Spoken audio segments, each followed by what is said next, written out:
Bakit pinakamahirap na trabaho ang pagiging ina? Kasi, una, yan yung trabaho na ginawa mo, wala man nagturo sa iyo. You learn by doing. Kahit na sinabihan ka ng iyong ina, meron pa rin mga bagay na hindi maituturo sa iyo na malalaman mo lang sa karanasan mo sa pagiging isang ina. Amen? Pero pangalawa, yan yung trabaho na walang pahinga. 24/7, walang bakasyon, walang sick leave, kahit na konti ang tulog mo, kailangan mong magtrabaho, ikaw ang unang nakagising, ikaw ang huling natutulog, lalong-lalo na pag wala pa sila sa bahay, inaalala mo sila, iniisip mo sila, binabantayan mo ang pagdating ng iyong mga anak. Walang tigil ang pagiging isang ina. Walang pahinga ang pagiging isang nanay. Amen? Pero pangatlo, bakit ang hirap? Kasi walang sweldo. Pagod ka na, binibigay mo ng lahat, wala man tayong nakukuha. Wala man nagbabayad sa iyo.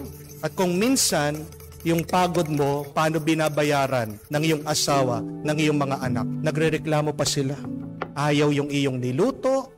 Kung minsan merong hinahanap, hindi mahanap, palaging ikaw tinatawag, pinagdadabugan ka pa, pinapaalalahanan mo lang, tinuturuan mo lang yung anak mo, sinisigawan ka pa, hindi ka man makapag-quit. Kasi kahit na puminto ka, tumigil ka, umalis ka, iwan mo sila, hindi mo papagkakaila, ikaw pa rin ang ina ng mga bata. Amen?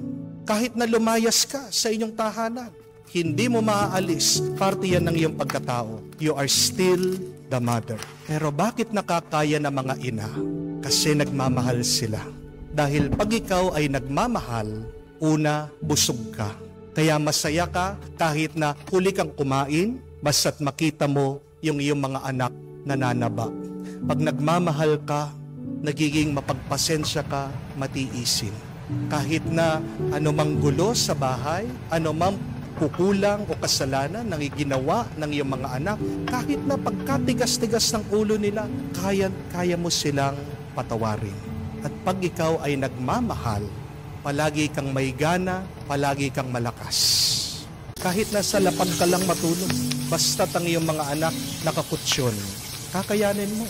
At kahit na masakit na ang iyong katawan,